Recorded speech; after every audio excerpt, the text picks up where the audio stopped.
Welcome to 15-Minute Fridays, a weekly Bible teaching that is quick, powerful, and for you. Today we continue our series with part 2 of Do You See What I See? Hey everybody, welcome to 15-Minute Fridays and week 2 of Do You See What I See? We are going to jump right into the Word today and look at the second appearance of the angel Gabriel in the Christmas story. He is going to deliver today the most important message ever, change the course of humanity. We're going to do it though, again, in reverse chronology. We're going to start at the end and then work our way and see how we got here. So I'm going to read a few verses from Luke chapter 2, very familiar to you, I'm sure. So just stay with me. During those times, the Roman Emperor Caesar Augustus ordered that the first census be taken throughout the empire. Everyone had to go to their hometown to be registered. So Joseph and his fiancée Mary left Nazareth and went to Bethlehem, King David's ancient home. They were required to register there because they were both direct descendants of David. Mary was pregnant and nearly ready to give birth. When they arrived in Bethlehem, Mary went into labor and there she gave birth to her firstborn son. This is the clear picture that we remember of the Christmas story. It's Mary, it's Joseph, no room in the inn. They're in Bethlehem. There's the stable and the manger and baby Jesus. And it's a beautiful story, one that is recorded and displayed in nativities all over the world. But when it comes to the actual birth story of Jesus, this is the final scene. I mean, this is Jesus coming on the scene. So how did we even get here and why? I want to take you back 400 years to the book of Isaiah.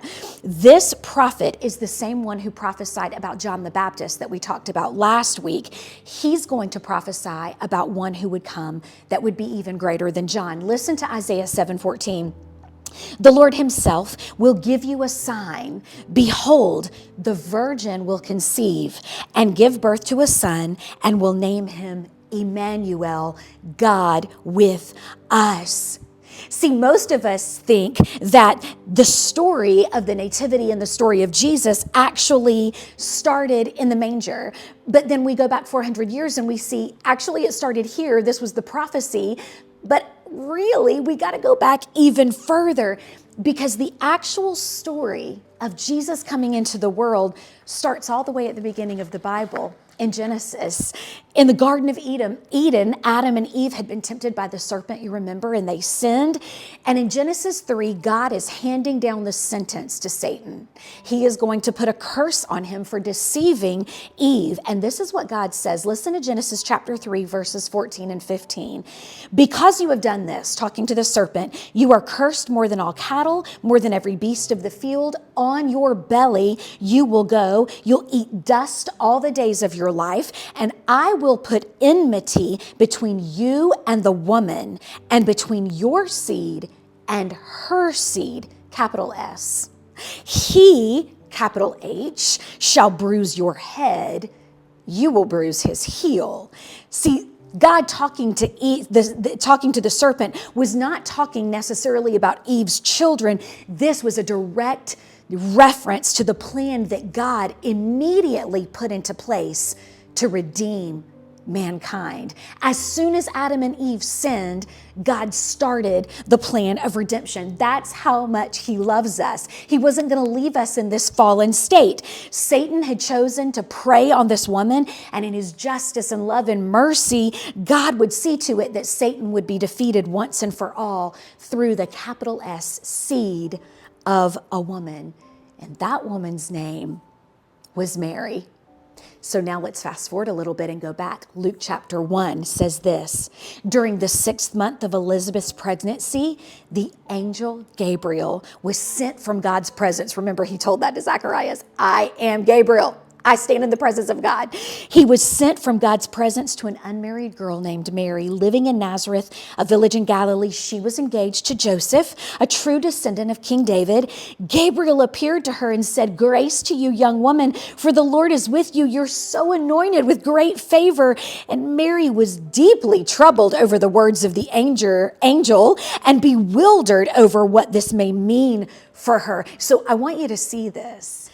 Just one young woman, probably in her early to mid-teens, and an angel who had just come from the presence of God 1 minute and now was basically standing in Mary's living room the next. Notice the pattern that Gabriel used as we continue. The same with Zacharias. He's going to tell her, don't be afraid.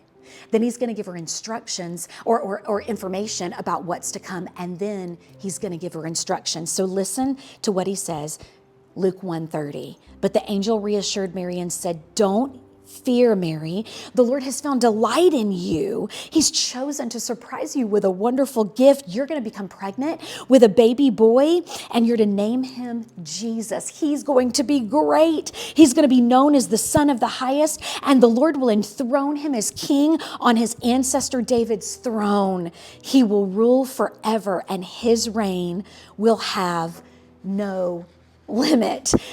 So, if the angel is telling Mary not to be afraid, we have to assume she was. I mean, I would be, so would you, right? She was physically afraid. I mean, this was a man speaking to her too. And in that time and in her customs, men did not really speak to women. So that was weird. And this is an angelic appearance. Mary is scared to death, but the angel Gabriel wasn't just speaking to the physical fear that Mary was feeling. He was speaking to her spiritual fear. He was speaking to a deep place inside of Mary, a place that would determine her ability to not just hear what he was saying, but receive what God wanted her to receive. Let me give you a powerful truth right here, y'all. Fear is what keeps us from receiving from God. Gabriel called Mary by name. I want to show you this. He knew who she was. She was known to him, but not just to him. She was known to God. And so I want to tell you something this morning. If you are dealing with some kind of fear in your heart, can I help to maybe assuage some of that fear by reminding you that you are known by God? He sees you and he knows who you are. He knows your name. Luke chapter 1, look at this, verse 34. Mary said to the angel, okay, you know my name, you know who I am. You're telling me this message. She said, but how could this happen? I am still a virgin. At first, her response, now if we're not careful, it might sound a lot like Zacharias' response, but there's a big difference in the way that Mary responded to the angel. Zacharias responded in disbelief. Like, there's no way. Mary responded in faith. There was no doubt or distrust in her. She was just looking for further instructions. Remember, Zacharias told the angel, okay, I need a sign that this is going to happen. Mary wasn't asking for a sign. She was just looking for the system. What did she say to the angel? How? How can this be? How is this going to happen? What are you going to do? What am I supposed to do with this information? Luke chapter 1:35, here's what Gabriel says to her. The Spirit of the Most High will fall upon you. The Almighty God will spread his shadow of power over you. And this is why the child born to you will be holy, and he will be called the Son of God. I think it's so precious if we pause right here in this first part. Mary did not ask the angel for a sign, but he gave her one anyway. Listen to what he says to her next. What's more, your aged cousin Elizabeth has also become pregnant with a son. The barren one is now in her 6th month of pregnancy. I love this verse, y'all. Get this. Not one promise from God is empty of power, for nothing is impossible with God. Now, I could stop right there and just do a little glory dance and get really excited and preach on that one scripture all day long. Not one promise from God is empty of power. Nothing is impossible with God. But I want to show you something interesting in Gabriel's words to Mary. His message to her was not a command. He told her that God wanted to give her a wonderful gift. The thing about a gift, you guys, is that it has to be both given and received. See, Gabriel's message to Mary was not a you must, or you have to, or you don't have a choice, but rather a you can. God's chosen you. This can happen for you. Gabriel's invitation to Mary, it was a divine offer to get in on the plan of God that was going to change the world, to be a part of the promise of God that the world had been waiting on since the Garden of Eden. It was a chance to get in on the purpose of God for her life and the purpose for all humanity. Have you ever thought about what would have happened if Mary would have said no? I mean, she could have told the angel Gabriel, I'm not your person. I'm not your girl. I'm not ready for this. I'm not prepared. I'm not mature enough. I don't think I could handle this. I mean, we often dehumanize Mary. I do. I forget that she was simply a young teenage girl who was probably scared for her own life. She could have told Gabriel, no, you got the wrong girl. She could have opted out in fear of losing Joseph, fear of losing her own life. Mary could have said no. But one decision changed everything. See, Mary's destiny was in her response. Luke 1:38 says, Mary responded saying, this is amazing. I will be a mother for the Lord. As his servant, I accept what he has for me. May everything you have told me come to pass. And the angel then left her. Y'all, what set Mary apart from all other teenage girls alive at that time was her willingness to say yes to the plan and promise and purpose of God. It was her willingness to say yes that attracted the favor of God to her. One of my favorite authors and pastors, Mark Batterson, in his book on prayer, The Circle Maker, incredible book, says this. He says, you are only one defining decision away from a totally different life. One defining decision.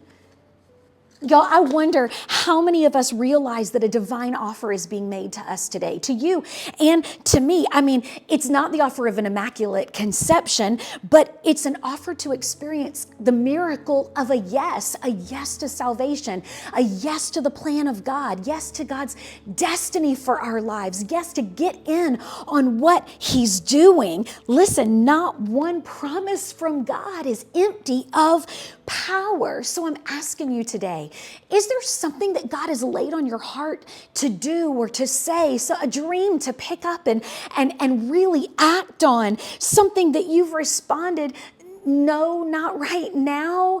I'm not ready. I'm not prepared. Listen, the excuse of not being prepared, that preparation excuse, y'all, that's really just procrastination with a mask on.